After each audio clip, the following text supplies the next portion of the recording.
Welcome to the Solomon Success Show, where we explore the timeless wisdom of King Solomon and the Bible as it relates to business and investing. False prophets and get-rich-quick schemes are everywhere.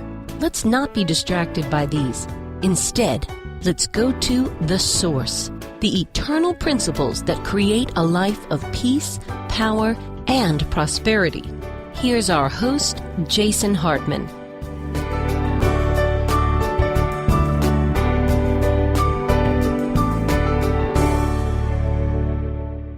I've got Evan on the show today, and we want to talk about his short-term rental property. Now, I have maybe thrown out the teaser a few times, listeners, and I've said, you got to hear my thoughts on what the coronavirus pandemic means for Airbnb-style VRBO short-term rental investors. And I do have some pretty significant thoughts about that, and so does Evan. Since he just recently closed on one, I thought he was the perfect person to come on and talk about this. Now, Evan, your new short-term rental, we talked about it on the show where we exposed the reality, the wonderful reality that you are getting paid to borrow the money. Congratulations on that.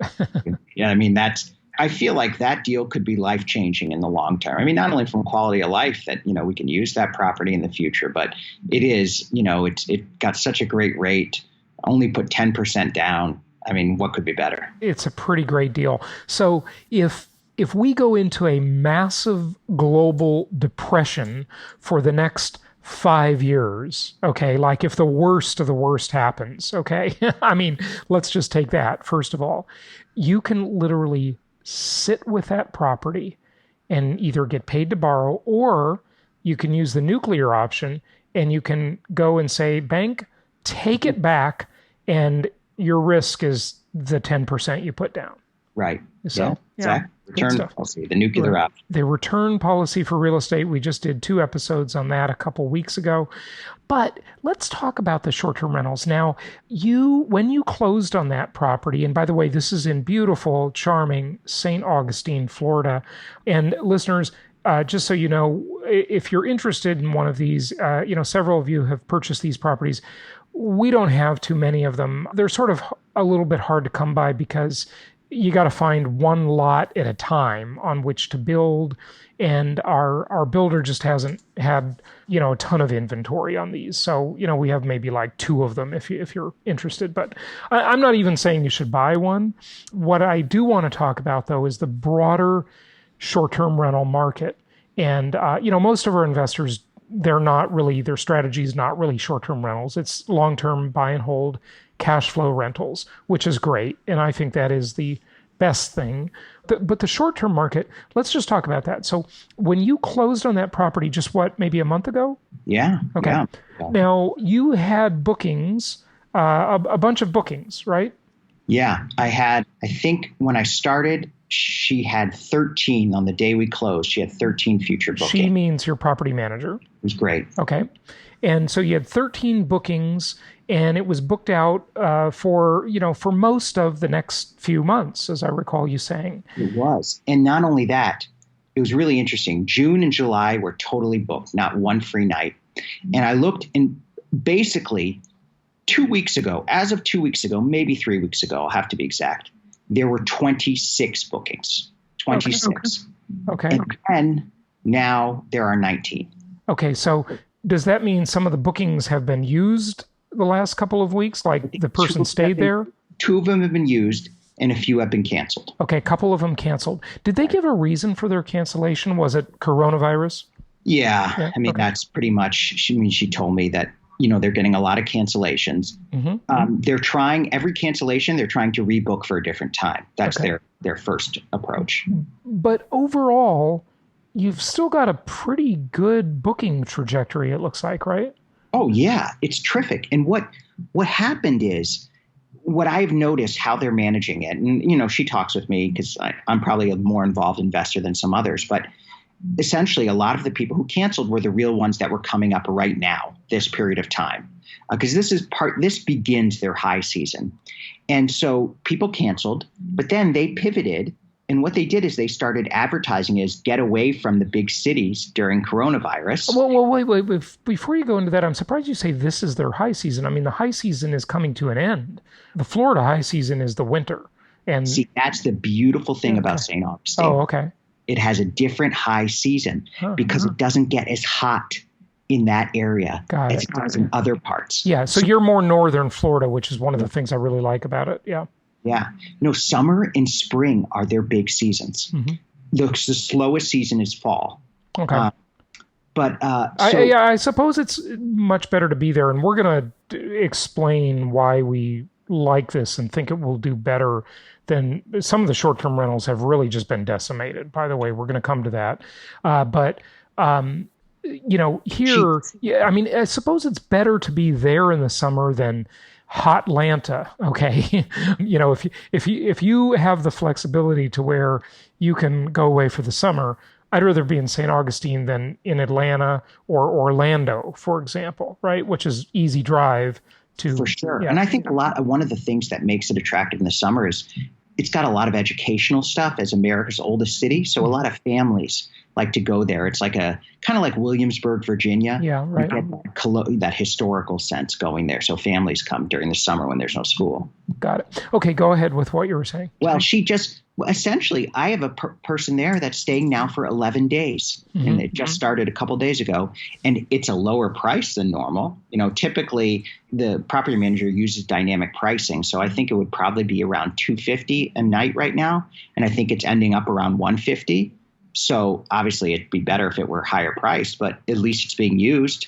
And it's still way more than enough to have some cash flow and cover the mortgage and, pay the property manager fees. So I think that's, it's obviously not as great as it would be, but there are ways to kind of pivot to a different model. In fact, I'm seeing that all over, that if you are somewhat near a big city, you can actually say, hey, escape the big city during coronavirus. And if you have enough, if you're wealthy enough to be able to do that, you can go to one of these short-term rentals. So that's what they've done. And so I keep close track, and they're really working hard. If you have the right property manager, especially in short-term rental space, they can really, make a difference. So that's what they've been doing. They've been pivoting. And I think I'm lucky that the short-term rental I bought, it was expensive relative to the other properties we sell through the network, but it's not like $1 million, $2 million property by any means. Right. So how much was it? Like $350? No, $469. Okay, so $469, and our typical properties maybe, I don't know, $120,000 or so nowadays, or it depends on the market you buy in, but that'd be maybe an average. Okay, so here's the thing, and my predictions as to how this is going to play out with this very unusual black swan era in which we are living right now. Okay, I think we will see longer bookings in short-term rentals, but at lower rates. So basically you're bulk discounting your nights, and you alluded to that earlier. You've got an 11-night booking, but the rate is lower. And I think, typically you would have shorter bookings than that. Okay, so people are staying longer. I think that the short-term rentals that are going to do okay, or even quite well through this crisis, are the short-term rentals where you've got a desirable destination, either for vacation or business, that's lower density than where people would be coming from, and also within driving distance. Right. The driving distance is a key thing, because obviously people don't want to get on airplanes. They don't want to get on cruise ships. And if they can drive from, say they live in a higher density environment in Orlando or Atlanta or any other area which would be drivable to your short-term rental or anybody else's in other parts of the country with short-term rentals, they can reduce their risk. They can be in a lower density environment. It's right now, as we're recording this, it's springtime. So, they've had that spring vacation planned anyway, and maybe their cruise got canceled, or their trip on an airplane to wherever they were going got canceled, or they canceled it because they just didn't want to feel comfortable getting on a plane, and they want something they can drive to. So the key is, if you have a short-term rental that is within driving distance and offers something that the other population centers don't offer. That's the key. Let me give you a flip example of this, okay? Mm-hmm. I have a lot of friends, and actually we've got a couple clients who own short-term rental properties in San Diego area. Mm-hmm. Now, those aren't going so well. And here's my take on that, okay? So as the listeners probably know, I used to live in San Diego. It's a beautiful place. Love San Diego. Unfortunately, it's in the Socialist Republic of California, which kind of ruins it. But but I also used to live in Orange County, just north of San Diego. And then I also used to I grew up in Los Angeles, just north of Orange County. So those three coastal cities or counties along the Southern California coast. And the thing you have in San Diego is, number one, you have a lot of convention business, okay, which is great when conventions are happening, and now they've all been canceled. And when people don't have to get on airplanes, but they usually do to come to a convention or a conference. So that has really hurt the San Diego short-term rental market. So who would be your other tier of potential guests in your short-term rental? Well, in San Diego, they might come from the inland, but there's not that much population inland. There's more of it in places like Arizona, where they might come from the Phoenix metro, but they won't come till the summer to escape the Arizona heat. Okay. And a lot of them do go to San Diego, very popular destination. So in the summer, the San Diego short-term rental investors might have better luck than they're having now. And plus the virus might subside by then anyway, but that's another discussion. Here's the problem, though, with attracting people from Orange County or Los Angeles if you have a San Diego property. Very common for people in Orange County or LA to go to San Diego to vacation and, enjoy some time there.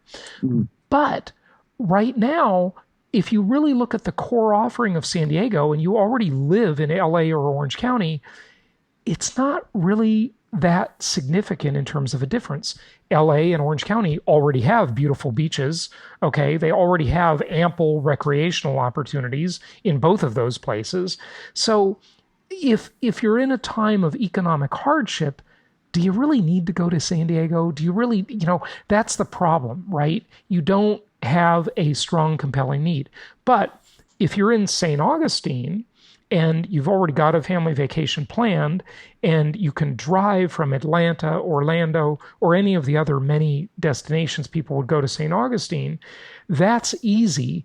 And right. It also offers a real difference. Orlando is inland, Atlanta's inland. In St. Augustine, you have the ocean. Okay, so there really is a unique selling proposition, if you will, whereas you don't have that in a beautiful place like San Diego. Okay, which normally is highly desirable for short-term rentals. So these are some of the things. So longer bookings at lower rates. You really want to have a short-term rental property within driving distance of major population centers that are different from what you're offering. Okay, you have that in St. Augustine, which is very good. Any thoughts on those or other things, Evan? No, that sounds exactly right. I mean, I think there are certain, I think I sent you an article about how the Hamptons is seeing July level bookings right now. Right. So it's close enough to New York City.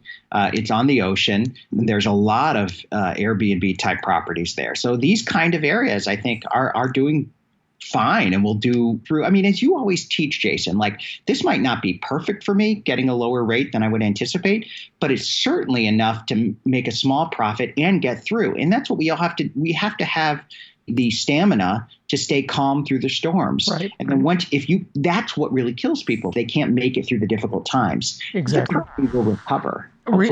Real estate has always been a game of staying power. So if you can stay when others fold, you're really in good shape. And, to speak to that, just a reminder for everybody that economics is a relative game. Yes. So compared to what is always the question, outrunning the bear in the woods, you're never going to outrun the bear. You only have to outrun your friend that you're hiking with. Okay. That's the story. So you just need to do better than everybody else. And then you're getting ahead, even if you're treading water. I think overall, there's going to be a lot of fallout in the short-term rental market. I think that short-term rentals are discretionary, and that's obviously not going to be good for a lot of short-term rental owners who are going to find themselves suffering.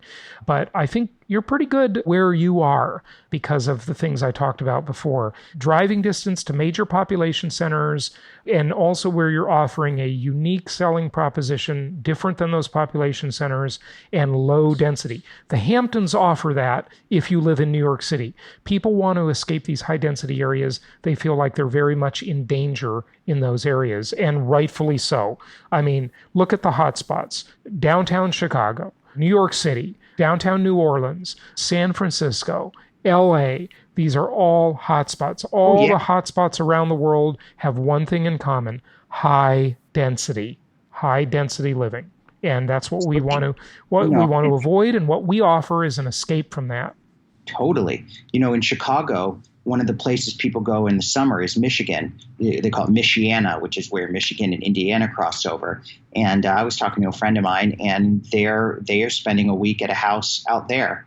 They'll probably end up extending it a little bit. But those houses, which are normally summer vacation homes, people are going to them right now. If they can work from home and they have a computer and an internet connection, they want to get away from the big city. Absolutely. And it's even better on your long-term rental properties, as we've already discussed in my pandemic investing presentation, which, by the way, this week, hopefully we'll be sharing access to that with everybody. Again, it's too long for the podcast. It's 2.5 hours almost. So we will share a link for you where you can go and watch that, listen to it. It's video and audio. I think you'll really enjoy that. We are offering the option of long-term, low-density living as soon as this blows over, millions and millions of people all around the world, not just in the U.S., are going to exit high-density living environments for the suburbs. And we've been recommending the suburbs for 16 years. Okay, so our investment is going to do very well with this. Evan, anything else before we wrap it up and get to part 2 of today's episode? Oh, it's always great to talk and to think through these, and I'm grateful for your guidance and expertise, and that the network makes a big difference. All right, thank you very much, and let's go to part 2. There is obviously a lot going on in the world and in the economy nowadays. Absolutely crazy stuff. We keep covering that. But I wanted you to hear from one of our boots on the ground local market specialists as to what is happening in the construction industry, what is happening with supply, demand, parts. There may be some delays in new home construction, but it sounds like not with this vendor. So that's something to be mindful of. I just read that about 1/3 of new home construction materials come from China, and that supply chain has obviously been interrupted for a few months, but it doesn't look like that will affect Jacksonville, Palm Coast, Ocala, or our Atlanta product, I'm hoping. Tell us more. Yeah, well, thanks, Jason.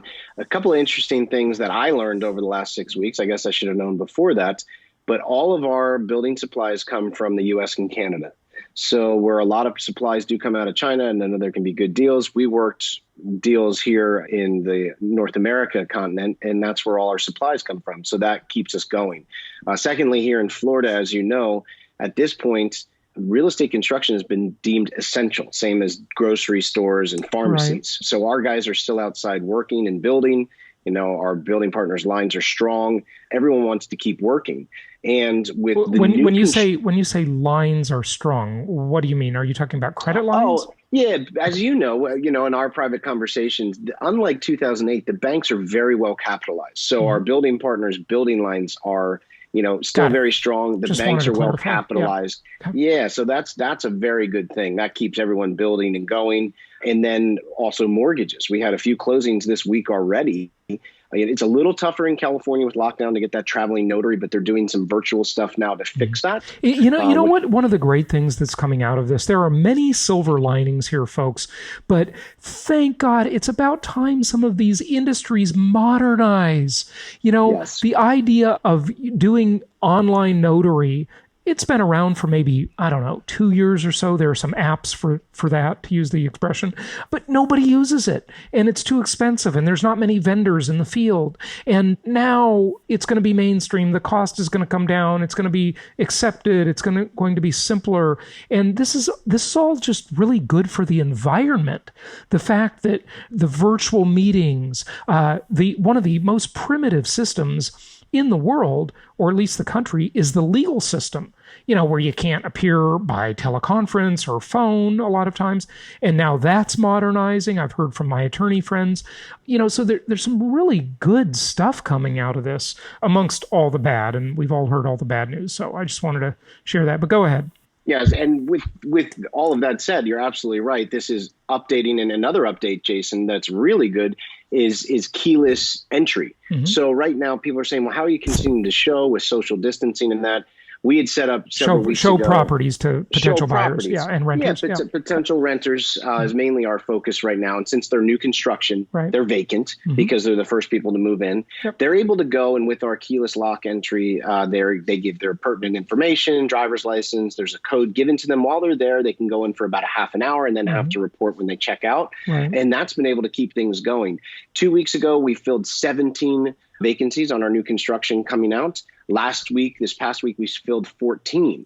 Now, our average is normally about 18 is our goal a week. So we're a little lower, but still moving quite well. And that really helps. So they're not having to meet a leasing agent or anything like that. So I've been pretty positive. Again, as you did, we survived 2008 and 9/11. I look at things now to say, well, what are the real indicators on the ground? And what I'm seeing is we're considered essential. So we're still building. Since we have this modernization of keyless entry and able to do a lot of things online, closings are still happening. Deposits are still coming in on new renters, which is great. And luckily, the negotiations we did was all with suppliers in the U.S. and Canada, so we're not affected by the overseas stall. So now the one thing I'm not totally sure about that, because those suppliers also source parts. They got to source parts from China. I mean, doesn't everybody? Or no? Or maybe they've got enough stuff on hand, whether it be doorknobs or, there's a million ingredients to a house, right? On hand to supply and overcome. I mean, there's going to be about like a 3-month gap in production, right? From China's supply chain. So hopefully they got enough on hand to fill that gap and get over the hump. But any thoughts there? Yeah, well, a few weeks ago, we were kind of trying to be proactive. So we actually over-ordered on a ton of Smart stuff, move. which Smart came move. in. Yeah, we weren't sure. And we're like, we're getting it. We're capitalized to do this. Let's over-order. So we over-ordered. So that gave us already a boost through several weeks. But then we also replaced orders there. So we're hoping to stay in front of the curve. They could be a trickle down if it's coming from China. But again, our stuff was already here. It's not coming directly from there. So I'm hoping that gives us a little more direct line. It might not. And if that stalls it a little bit, that's okay. Yeah. That's not the end of the world. But the good news is we're not shut down. Like, gosh, so many industries like restaurants and hospitality. I really feel for them. I feel very, very lucky that we're considered essential, that the modernizing, like you said, of being able to be virtual for signings and virtual now for even leasing. It's a good thing for all of us, I think, in the future. Yeah. No, there are definitely some silver linings that come out of it. I was researching in it. The Economist had an article. They talked about 4 positive fundamentals amongst all of the scariness that's out there. Number 1, strong household balance sheets. The typical American household is actually in pretty good shape. I know we all hear things about couldn't meet $1,000 or a $400 expense, but most of those people aren't homeowners, okay? It's kind of a different thing, okay? Strong typical businesses, strong balance sheets on average. The banking system, this is not, at least yet, a banking crisis, okay? The banks have been, as we all know, very conservative as far as their real estate lending coming out of the Great Recession. And incredibly low interest rates that are going to go lower. A little bit of an oddity in the mortgage market that is kind of nonsensical, but it'll even out, I'm pretty sure, very soon here in the next few weeks, where the Fed lowered its rate, but actually mortgage rates went up, which was odd. That's because of some different disruptions in their world that'll probably sort themselves out within a few weeks, I think. Any thoughts on any of that stuff? Yeah, I think that rate, as you said, it's kind of weird. Just when the Fed slashes the rate, it doesn't mean it goes automatically down because the bond markets, you know how that works. They don't directly control mortgage rates, but they obviously influence it. Yeah, very much so. And well, my thought on this, Jason, is, and I know you've been in the game even longer than me, 9/11 was a really sad time personally for me because I had lots of friends in New York and lost some in the Trade Center. and I was in Central California at the time doing a lot of real estate, and things went really crappy for about 6 weeks. And then all of a sudden, if you remember, they slashed rates. People were afraid of the markets, and real estate just got flooded. And the rates, I remember what I considered good then for an investor loan rate then is considered super high now. So it's very interesting where I'm feeling like, oh my gosh, we can lock in at what rate for the next 30 years? Yeah. I think people have to realize, from my 21-year experience, this has never been seen. Even at 9/11 times, it was the rates were 2.5 points higher probably. Yeah, and absolutely. that was considered great. That's why I said, the other day on the show, 4 things to keep in mind. Number 1, stay calm. Cooler heads always prevail. Keep good counsel. And Jim, you and I both do that. We're, involved in several mastermind groups and so forth. And we're talking to, people with good counsel. Number 3, keep your eye on the ball. And that means the long game. Okay. This will pass possibly in like 6 weeks. Okay. It may pass incredibly fast. And when I say pass, I don't mean it totally goes away, but it goes away as a major story, a major obstacle, a major concern, and things start to get back to normal. But then you've still got 3 decades. I mean, say it lasts for a year. You've still got 29 years of incredibly cheap mortgage that you've locked in and nobody else can get if rates are higher at that time. And then number 4, after keep your eye on the ball, play the long game, take action and, make good, careful decisions, but don't be paralyzed into not making decisions. Yeah, good. Give us some updates, if you would, specifically on markets, Jacksonville, Palm Coast, Ocala, Atlanta product.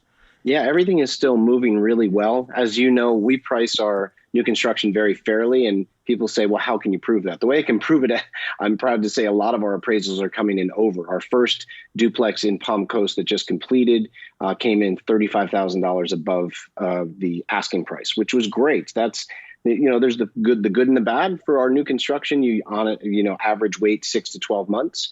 But since we're locking in at a very fair price, rates are lower than what we estimated, and values are normally higher. We don't depend on that, but a lot of our clients have been very happy to see when their appraisals come in over. So we are still seeing real strength there.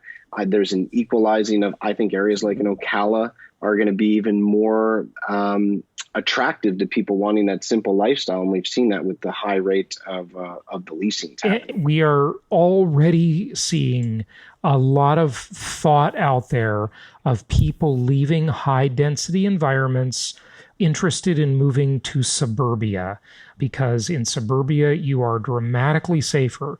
You can easily socially distance. And we look at what's going on now, sadly, in New York City, and it's just tragic. So this is going to be a huge trend. I think I was one of the first people to predict it as we see people wanting and desiring these types of properties. One area that we really haven't, although our clients are buying and investing in this area, but we really haven't talked much about it, is the Palm Coast. And I'd like you to just speak to that a little bit. You and your wife got engaged there, which is really cool. It's a beautiful area, of course. Yes, and this is the Palm Coast of Florida we're talking about. Just below. I consider it Greater Jacksonville, really. Yeah, it's kind of Greater Jacksonville. It's just below St. Augustine. It's always been a very popular area for Northerners to come down to. It's got an economy based around Jacksonville, which is not far. And the values and the desirability has been very high, meaning the affordability index has been very high in good consideration for us, especially being a coastal county. Mm-hmm. And it's just been really good to us. The rents are strong. People are wanting to live there.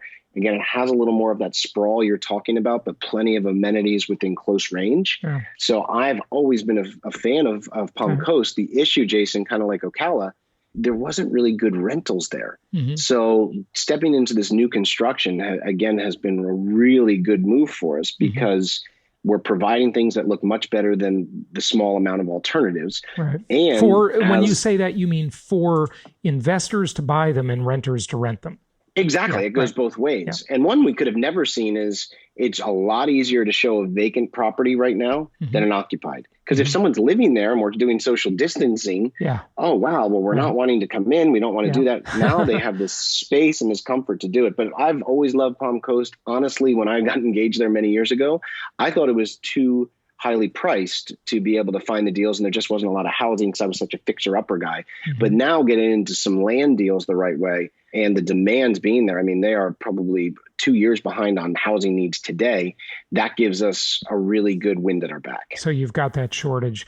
Okay, good stuff. Well, hey, thank you for the update on this. And of course, Jacksonville, a perennial market for us. We've been doing business there a long time. Ocala, Atlanta. But I just wanted you to mention specifically Palm Coast because we hadn't talked about it much before. Thank you so much. Happy investing. Be safe, stay well, and we'll look forward to having you back on the show soon. Any of our clients can reach out to us at jasonhartman.com or call 1-800-HARTMAN. We'll be glad to connect you and help you with any of these properties in these markets, as well as some short-term rental opportunities. We don't have many of those, and many of them around the world have been really devastated. But we've got a market that's kind of insulated from some of those problems that I think is performing very well even through this crisis. And we'll talk about that another time. Too long for this show, but thanks for joining us. Thanks, Jason. Thank you so much for listening. Please be sure to subscribe so that you don't miss any episodes. Be sure to check out the show's specific website and our general website, hartmanmedia.com, for appropriate disclaimers and terms of service. Remember that guest opinions are their own, and if you require specific legal or tax advice or advice in any other specialized area, please consult an appropriate professional. And we also very much appreciate you reviewing the show. Please go to iTunes or Stitcher Radio or whatever platform you're using and write a review for the show. We would very much appreciate that. And be sure to make it official and subscribe so you do not miss any episodes. We look forward to seeing you on the next episode.